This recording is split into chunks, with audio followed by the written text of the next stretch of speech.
Hello and আসসালামু আলাইকুম। Welcome to Tamus blog, welcome to our happiest life. So আজকের ব্লগটাও বরাবরের মতো খুবই খুবই খুবই খুবই স্পেশাল, কারণ আজকে হচ্ছে আমি ভাইয়ার বার্থডে ব্লগটা আপলোড করছি। ইফতার শেষ করেই আমি সাথে সাথে চলে যাই আমার বিচ্ছু বাহিনী নিয়ে ভাইয়ার রুমে, এবং ওখানে যে ডেকোরেশনের কাজ স্টার্ট করে দেই। আমি পিন্টারেস্টে এত সুন্দর একটা থিম দেখেছিলাম, যেটা দেখে আমার জাস্ট মাইন্ড সেট আপ হয়ে গিয়েছিল যে এটাই আমি করব। দেন ওই জিনিসপত্রগুলো কেনার জন্য আমি একটা পেজে অর্ডার করে দেই, আর পেজ থেকে এগুলো আমি নিয়ে ফেলি, এবং আপনাদের সুবিধার্থে পেজটা মেনশন করে দিব যাতে আপনারা ওইখান থেকে অর্ডার করে ফেলতে পারেন। খুবই রিজনেবল প্রাইসের মধ্যেই পাওয়া গিয়েছিল। তারপরে আমরা কাজ স্টার্ট করে দিই এবং বেলুন গুলো ফোলাই। যেহেতু আমার থিমটা ছিল যে রিবন এবং হচ্ছে বেলুন দিয়ে, তারপর হচ্ছে নেটের কাপড় লাগতো, বাট আমার কাছে না নেটের কাপড়টা ছিল না। আমি অনেক জায়গায় খুঁজেছি, বাট আমি কোথাও পাইনি। যেখানে গিয়েছি ওখানে বলতেছিল যে ঈদের সিজন, এই জন্য আমাদের কাছে আপাতত নেই। তো আমি এখানে একটা হ্যাক ট্রাই করেছি, সেটা আমি লাস্টে বলে দিব ভিডিও। এখানে তামিম হচ্ছে কার্টেন লাইট গুলো সেট আপ করে, এবং ও এতটা প্যারা খাচ্ছিল কার্টেন লাইট গুলো নিয়ে যে ও ভালোভাবে দিতে পারছিল না। তারপর যখন ও ফাইনালি এটা সেট আপ করে তখন ও অনেক বেশি খুশি হয়ে যায়। দেন আমরা হচ্ছে আস্তে আস্তে করে সবগুলো বেলুন নিয়ে রিবন অ্যাটাচ করে ফেলি, এবং বোথ সাইড টেপ দিয়ে আমরা এগুলা দেয়ালের মধ্যে লাগাতে থাকি। এবং এটা দেখতে যতটা ইজি মনে হচ্ছে, ট্রাস্ট মি এতটাও ইজি না, অনেক বেশি প্যারা খাইতে হয়। কারণ যখন কালার কম্বিনেশনের ক্যালকুলেশন আসে যে এটার পরে এটা কোনটা দিতে হবে, তারপর রিবন চেঞ্জ করে দিতে হবে, তখন না মাথা একদম গোলায় যায় যে এটা কেমন লাগবে একসাথে হয়ে গেলে। আর এখানে জাভেদ আপনাদেরকে ভয় দেখানো ট্রাই করছিল। দেন আমরা আস্তে আস্তে করে কাজগুলো কমপ্লিট করার ট্রাই করি। বালিশের কভার এবং বেড কভার সবগুলো চেঞ্জ করে ফেলি, এবং এখানে নিয়ে এসে আমি একটা মশারি, যেটা দিয়ে আজকে আমি এই ডেকোরেশনটা কমপ্লিট করব। আমার যে নেটের কাপড়টা লাগতো সেটা আমি পাই নাই, আম্মুর মশারিটা দিয়ে আমি কাজ চালাই দিছি, এবং এটা কোনোভাবেই বুঝতে পারবে না, কেউ বুঝতে পারবে না। আমি আপনাদেরকে বলার কারণে আপনারা বুঝতে পেরেছেন যে এটা একটা মশারি। আমার ফ্যামিলি মেম্বাররা পর্যন্ত বুঝতে পারে নাই যে এটা আমি কি দিয়ে বানাইছি। দেন আমি যখন বলেছি তখন বলেছে বাহ কিয়া বাত হ্যাঁ।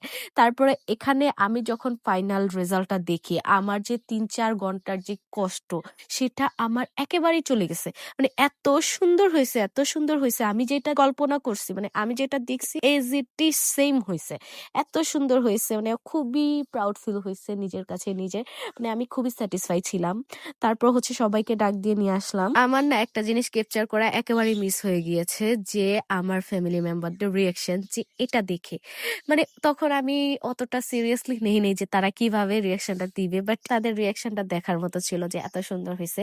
তারপর আমি চলে যাই ভাইয়াকে ডাক দেওয়ার জন্য, আর সবাইকে বলি যে ভাইয়া যখন ঢুকবে তখন যাতে হ্যাপি বার্থডে বলে। তো এখানে ভাইয়া আমাকে বলতেছে কেন যাব, মানে এটা কি একটা অবস্থা। তারপর হচ্ছে আমি বলি যে চলো আমার সাথে, তারপরে যাই, এবং ফাইনালি ভাইয়াকে আমি কনভিন্স করে উপরে নিয়ে যাই। তারপরে ওইখান থেকে সবাই তো রেডি, আমি যাওয়ার পরে বলি সবাই রেডি তো, ভাইয়া তখন একটু একটু বুঝে গেছে, একটু হাসতেছিল। তারপরে দেখে ভাইয়া জাস্ট স্পিচলেস হয়ে গেছে। মানে ভাবতেও পারে নাই যে আমরা এইভাবে তাকে সারপ্রাইজ করব। আর আমরা সচরাচর ভাইয়াকে দেশে পাই না, সো এইবারই প্রথম যে ভাইয়ার বার্থডে মান্থে ভাইয়া দেশে আছে, সো সেলিব্রেশন তো বানতা হ্যাঁ না। সো এখানে আমরা ভাইয়াকে উইশ করলাম, তারপর হচ্ছে ভাইয়ার গিফট গুলো সুন্দর করে সাজায় রাখছিলাম, ওইগুলো দেখে বলতেছে গিফট, মানে এখানে অনেক মজা হয়েছে। দেন আমরা সবাই ছবি তুলি। তার আগে ভাবি আর ভাইয়া একটু হচ্ছে তারা একটু কথাবার্তা বলে, এবং আমি ওনাদের ভিডিও নিচ্ছিলাম। তারপর আপু ওনারা আসে, সবাই দাঁড়ায়, ছবি তোলে, তারপর হচ্ছে সবার গিফট গুলো ভাইয়াকে দিচ্ছিল, এবং আম্মু তো সবসময় ইমোশনাল হয়ে যায় তার ছেলের কাছে আসলেই, তো এখানেও সে আদর করে দিচ্ছিল। তারপরে মেজো আপু আসে, মেজো আপুর গিফটটাও মেজো আপু ভাইয়াকে দিয়ে দেয়, এবং ভাইয়া তো গিফট পায়, খুবই খুশি খুবই খুশি খুবই খুশি।